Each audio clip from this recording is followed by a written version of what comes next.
the first year of sobriety is so important for somebody. If you get through and are able to gain a month of sobriety, mazel tov to you, and go do great things. So what we've really been working towards is getting to the place where we can say we can allow someone to come with no money, no insurance, no job, and they can spend the next 12 months on our facility. And so we're able to do that. And through the partnership with the for-profit developer, we're able also to say, hey, here's a place on our property you can live for the next 50 years if you'd like. Welcome to Business Ninjas, brought to you by WriteForMe, where you'll hear from business leaders who are out there growing their business and slaying it every day. Learn from the masters. Let's get started.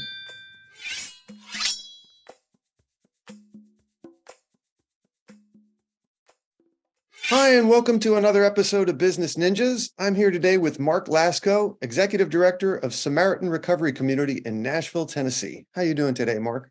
I'm doing great. Thank you. Well, thanks for spending some time with us here on Business Ninjas.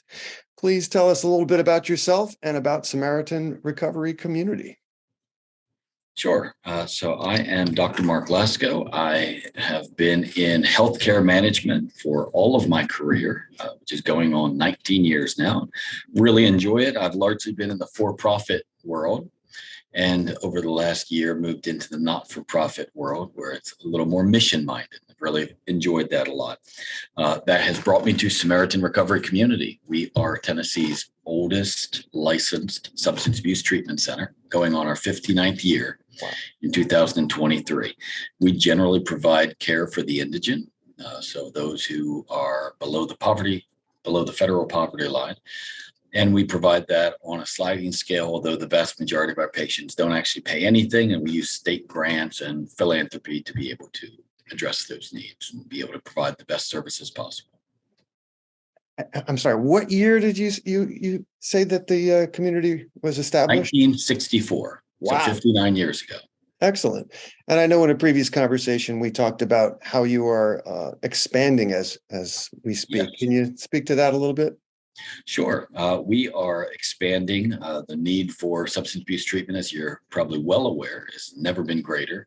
So we are moving from 56 beds into a 130-bed facility in July of this year. And the partnership that we were able to arrange with a for-profit developer on the plot of land we have is really remarkable. We're going to be able to build 195 affordable apartments, total of over 480 apartments on our property, along with a 130-bed facility. So it's really a great use, I think, of the for-profit and not-for-profit worlds merging together a little bit to provide a gap that the community needs. And where does the funding come from to cover the costs of caring for the indigent? Yeah, well, that's a very good question. It comes a little bit from all over. So there are a number of grants that you can apply for with, for-profit institutions. I think about Firestone, Goodyear, Walmart, Cracker Barrel, those big companies that will provide, some funding to help support operations.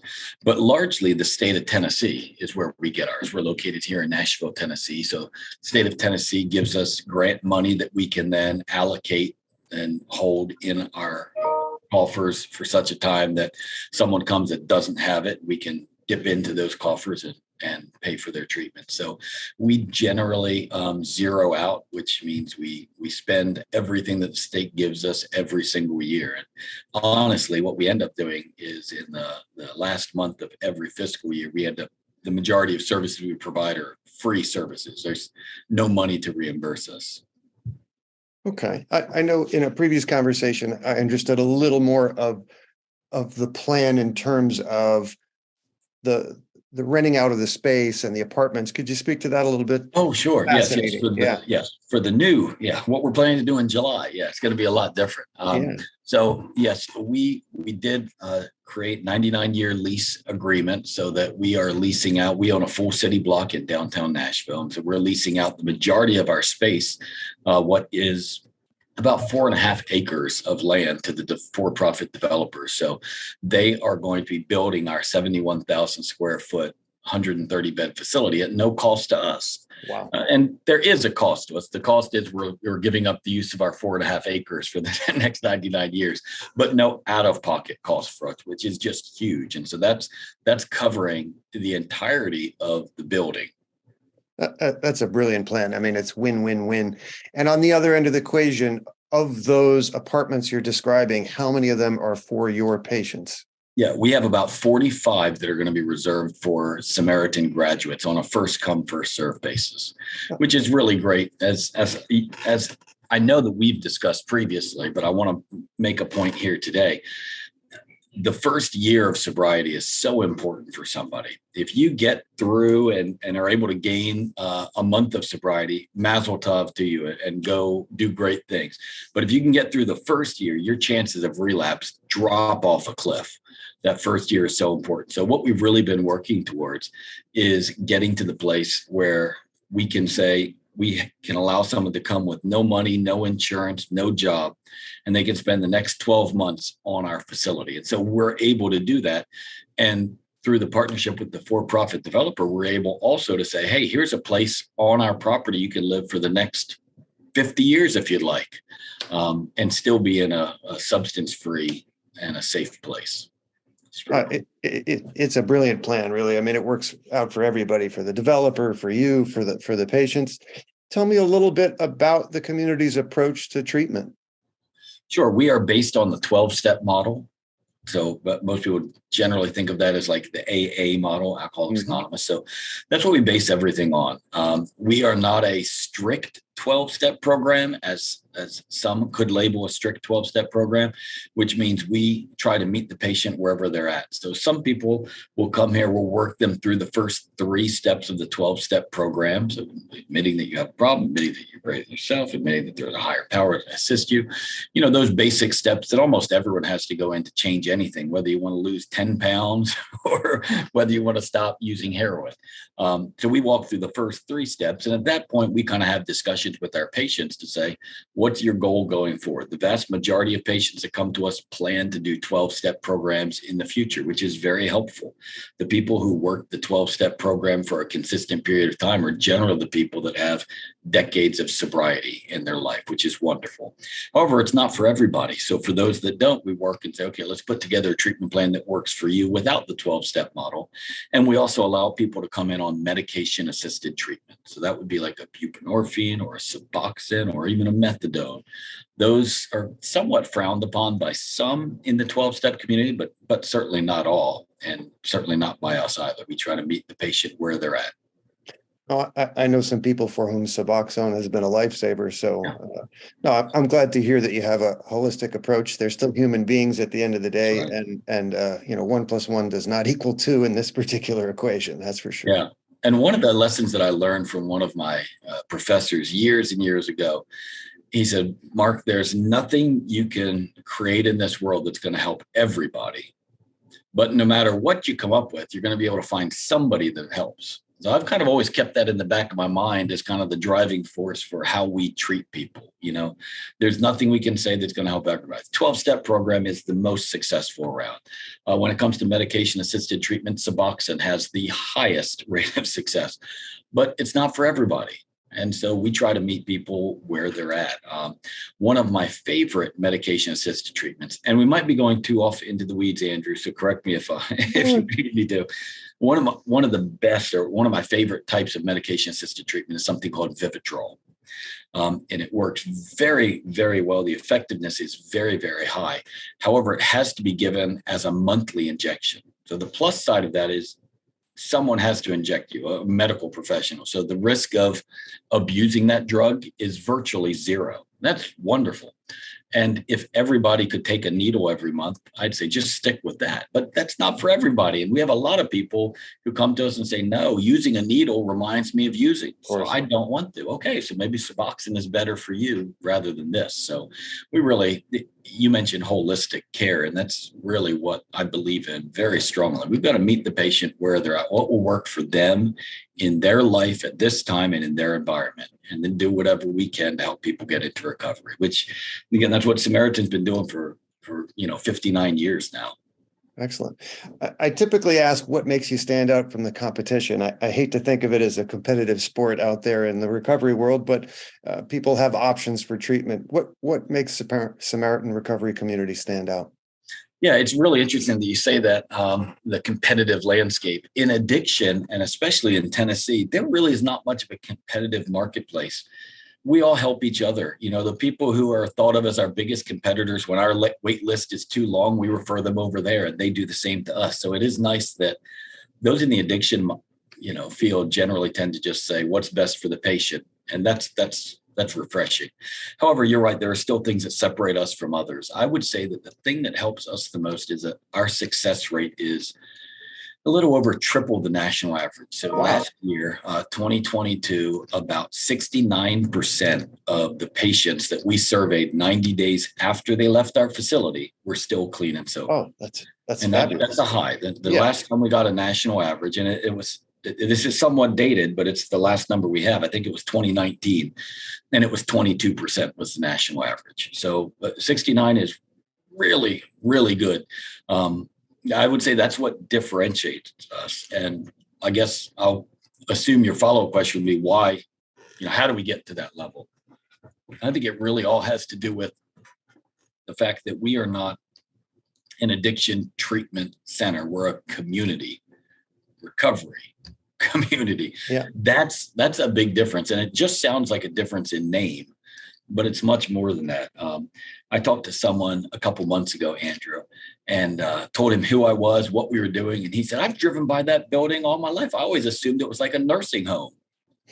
It's a recovery community. Yeah. And we kind of made that mindset at Samaritan years ago that we wanted to build a community of people that would live in recovery. So to that end, we have a halfway house that's on our facility grounds. We don't actually call it a halfway house. We call it transitional living. So when someone finishes our traditional rehab, you think of a 28-day stay, they come to our transitional living program. They can stay there right now up to 90 days. In our new building, we'll extend that to 12 months. Wow. That they'll be able to live on our property. They will still get weekly group sessions with a professional counselor. They'll still get individual sessions on a weekly basis. They will still have check-ins. They'll still have, random urine analysis. And those things, people tend to think of a urine analysis, checking someone's, bodily fluids to see if there's drugs in them, as very invasive. And it can be thought of that way. But the way that we tend to view it is this is just something that's going to help keep you on the straight and narrow. This is something else, another motivating factor to say, I don't want to have to get in front of my counselor, in front of my group, and have to talk about why I slipped up. So it's just another, positive reinforcement, really. So that really helps us. Most halfway houses, Andrew, are off-site. So they're rarely connected to the same building that they go through their rehab program in. So I think that's why our numbers are so much higher than the national average. They're here. And then again, as you think about what the future holds, is we're going to be able to allow people, 45 people to kind of live on our campus still for, decades if they'd like. I assume that percentage is going to go up even higher. And that's because we're not looking at just, getting someone into our program and getting them out. We're talking, how do we bring them into a community here at Samaritan and help them see that recovery is a way of life and not just something to do to get off of parole or probation. I love that. I mean, just having the word community in and of itself, this is not something you can do as an island. It just doesn't work. I don't think, well, there must be people who find a way to do it themselves, but the percentage is certainly not in the high 60s range of switch gears a little bit. That way. Yeah, I know. I mean, I truly appreciate your approach. It obviously works. I'm glad that the state of Tennessee helps fund it, and that some corporations are kicking in to help get the job done as well. How do you guys get the message out? Tell me about content and marketing for you. How have you been able to tell your story so that people know that your services are available to them? Yeah. So one thing that money can't buy is just a 59-year reputation. That has helped more than anything. And then the fact that our residents seem to do so well when they go through our program. So the majority of our referrals come from alumni. And, they go back into their 12-step programs and someone says, I think I might need help. And they say, go here because this is what changed my life. We've never done any advertising that was paid. But we certainly have a lot of unpaid advertisement that's going out there for us. Again, as you and I talked about, I do see that that's going to change as we move into a new building. We're really good at filling 56 beds, but 130 is a lot more. So how do you fill those beds and really help not just the person who says, or not just the person who is aware, Andrew, that they need help, but even the person that hasn't yet realized they need help? How do you get into their head and, share who we are?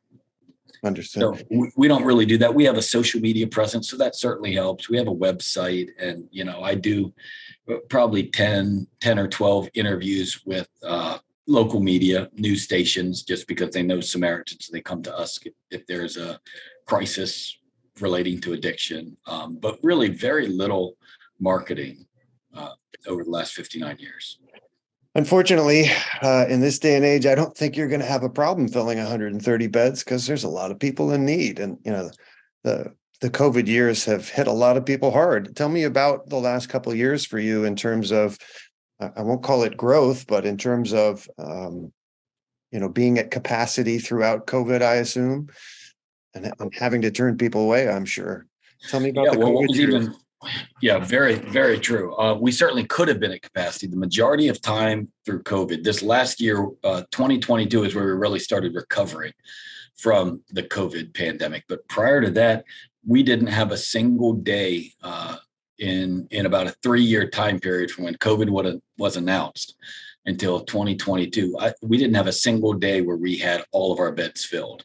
Oh. And that was because the state told us you can't have as many people in as you used to. And we, again, with 59 years, one of the big downsides is our facility is built to code in the 1800s, not the 2000s. So when you think about that and how difficult that is, our dining area, we, used to have all of our residents together, and then suddenly we had to start having 3 eating shifts so that people could be spaced out appropriately. So we weren't able to have people in double occupancy rooms, and staffing was just as hard for us as it was for everybody else. So there were periods, and when we did have someone test positive, at least on 3 occasions, the Department of Health required us to discharge all of our patients immediately. So oh my God. We went several weeks where we'd have nobody on campus by state of health, requirements. But that really, really hurt. And when I say hurt, I mean, it hurt us physically to realize we've got these beds that are designed to take care of these people. We know they're out there. We can't let them in right now because of a disease that, I would say the whole country was ill prepared for. That was difficult. And then just to hear the stories that, someone was discharged and then they relapsed or they overdosed or something, they get caught in a drug deal. They're incarcerated. All of those things kind of weigh on you. If you are really a holistic treatment provider, you say, man, what could we have done differently? And how could we have avoided this? So COVID was very tough. Staffing has been a bear to get our hands around. Again, 2022, we got fully staffed again, and we're able to get back to full capacity numbers, which was wonderful. And everyone who's been here for a long period of time really appreciates that. How large is your staff? We have 43 staff. So we're a pretty lean organization, I would say, for 56 beds. I assume those numbers will have to go way up for 130. Oh yeah. Yes. No, I know it's been a strange time in the world of nursing. People are getting paid 2-3 times what they normally get to go onto the other side of the country and, test for COVID at a school or whatever it is. And everybody has to return to some sense of normalcy. It's got to be an interesting negotiation process with those nurses who say, hey, I've been making X, 3X an hour for the last 18 months. What are you going to pay me? And that's an equation that we've had some of those conversations. They're difficult to have, and what we've just Samaritan has taken this approach, which is if someone gets an offer that we can't match, just wish them the best. Yep. Do you have anyone you can refer to take your spot and start the recruiting process over again? We're a small nonprofit, so we can't compete with the for-profit world. Yep. No, you got to do what you got to do. The job has to get done. But I would tell you, all of our nursing positions are filled right now. I'm knocking on wood as we speak. And as a matter of fact, all of our positions, I think we only have one open position right now. So we've been very, very blessed to recover staffing quickly. Nicely done. All right, completely change gears. What's something you'd like to be celebrating personally and professionally 1 year from now? Well, I would certainly say that moving into the new building and starting to fill up those 130 beds are what I would like most to celebrate. Just to know that we're in the new building, we've got the furniture obtained. And that is jumping back to your very first question. All of the building cost is covered. And what a blessing that is. I mean, honestly, thank God for that, right? Yep. But none of the furnishings are, because furnishings can't be covered with grant and the monies are tied up. So we're actually going to have to raise money to be able to buy new furniture. So that's another thing we need to celebrate, having brand new beds and desks and chairs for our residents to engage in. That's a big thing for us. Personally, in a year, I'll be celebrating my 20th wedding anniversary. So I'd like to see that hit the milestone and be able to say I've been married to one person for 20 years instead of 2 or 3. I think that's a win for me. My wife might have other ideas, but that would be a win for me. And then I think being able to get a little more into, the next wave of social engagement. A podcast are a big thing. And I think I told you in our new building, we have a podcast room that's being constructed for us. Excellent. That's a goal of mine. We're not there, and I'm certainly not a techie guy. I don't know any of this stuff, but I'd love the idea for us to be able to share, and not just for the business ninja mindset, but for people who are interested in addiction, to be able to kind of share, this is what we're doing and this is what helps us. Again, I mentioned that in addiction, everyone kind of tries to help themselves in this world. And I would love for us to be able to share some of the things that work for Samaritan. I would love it if in 5 years from now, you and I talk and you say, hey, I noticed that the national average is 69% for clean and sober after 3 months. To be able to think, wow, maybe we had a part in that. That would be amazing. Those are wonderful goals. I have a very personal opinion about the way people use the word addiction and look down at it, which I think is ludicrous, because I don't think you can find a human being that doesn't have some sort of addiction, whether it is caffeine, sugar, exercise, whatever it is. We are all creatures of habit, and they aren't necessarily all as functional habits as we might delude ourselves to believe.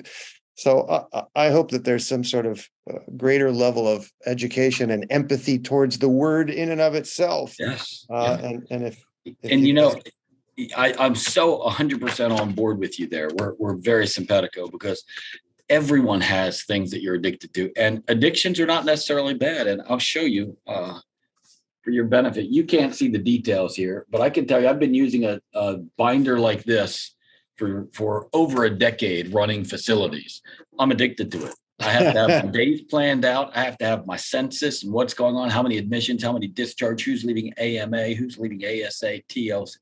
I have to have all of those things here. This is my crutch, but this is how I get through life and have some measure of success. It's not a bad thing at all to be extremely organized. We say obsessive compulsive at times. Now, I'm a psychologist by training, so I could go into details about the difference between saying that you're obsessive compulsive versus what, the greater media thinks obsessive compulsive is. But my point is, there are good habits and there are bad habits. Absolutely. And that's what an addiction is. It's a habit. And it's a habit that has a psychological and a physical component as well. So there's a dependence that not all habits have. But at the end of the day, it's a habit. And your habit might be exercise, and you wake up and run in the morning. That's a very healthy habit. Keep working that. And that's what we try to do here at Samaritan. We teach new habits as well. It's not just stop doing that. It's okay, as you replace this, here's a healthier way to meet the same need. Because you're right, everyone have their certain things that they're habitual about. Yeah, my perspective has always been that the possibility of change is the single most important component you got to convince a person. And I'm very glad to know that you guys are successful at doing that for quite some time now. And I wish you all the success in the future, because your success means you're just helping more people get back to, thriving and paying that forward as well. Please tell our listeners what your URL is, where they can find Samaritan Recovery Community, and what social media channels you're using these days. Sure. So our website is SAMCTR, that's samctr.org. And the social media that we use is Facebook and LinkedIn and Twitter. And so you can find all of those on our website. There are links over to those. So a lot of fun is, and the one that I'm probably most active in is LinkedIn. So I try to post on a regular basis, updates on the new building, which is exciting. Right now they're working on the parking garage. So it's just fun to see that go together. And they go together like giant Lego pieces with the big crane. So it's fun for someone who is a kid at heart like me to watch every day. Mark Lasko, I thank you for your time here today, and I thank you for what you do, because you are serving a community that needs you, and I'm sure it's greatly appreciated there in Nashville. Thank you. Appreciate it.